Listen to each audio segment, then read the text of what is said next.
Butting heads with Fox was nothing new for Lucas. His experience with releasing American Graffiti had likewise been a trying time.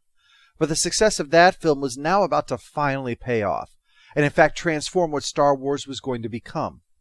By dragging its feet like it did, Fox had unwittingly played into Lucas's hands.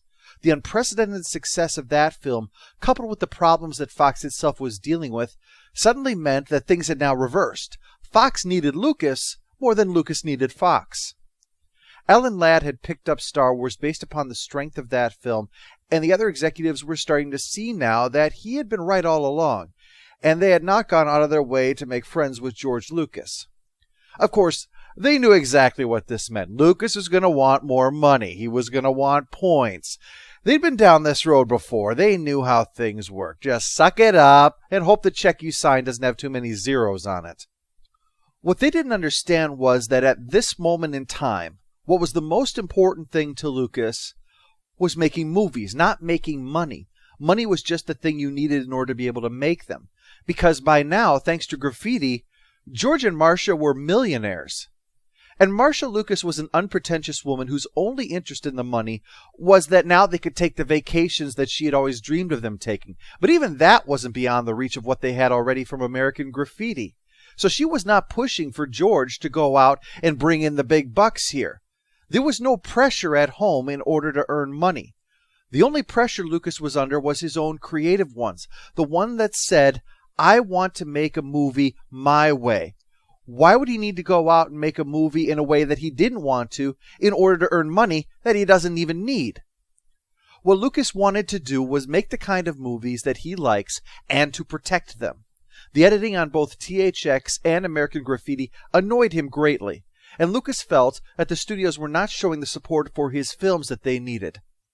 So the goal for Lucas at this moment in time was not to become rich, because he already was, but rather to become independent of the studio system and to make this film the way that he finally wanted it to be. It was for that reason that Lucas's primary concern wasn't for anything that Fox would typically offer, but really he wanted three main things, all of which were very important to him. First, that Lucas would have the right to make any sequels to this film. If Star Wars got screwed over by Fox, Lucas wanted to be able to go somewhere else if he had to make more movies. This was a bit odd, since sequels generally were only thought of once a hit had been made, such as More American Graffiti, of which Lucas would be executive producer. But Lucas was in fact deliberately setting up Star Wars for sequels, and in fact was already discussing them with Alan Dean Foster.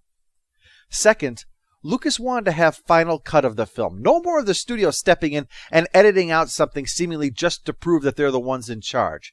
If this film failed, it would fail based solely on Lucas's vision and not on the studio screwing up his film. And finally, and this was the real puzzler, Lucas was to have the licensing and merchandising rights. This was even more bizarre. Why throw away $500,000 guaranteed to gamble on whether or not you could make that much money selling t-shirts? But there were two benefits to Lucas. He could ensure that, for the most part, Star Wars would not be associated with something that he didn't want it to be.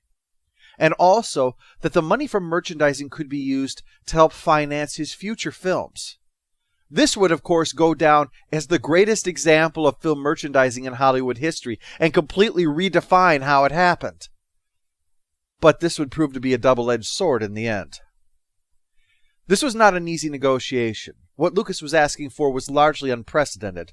But 1 week before filming in Tunisia was to begin, Fox signed on the dotted line, and Lucas finally received the just reward that he wanted, the chance to make the movie that he wanted to make.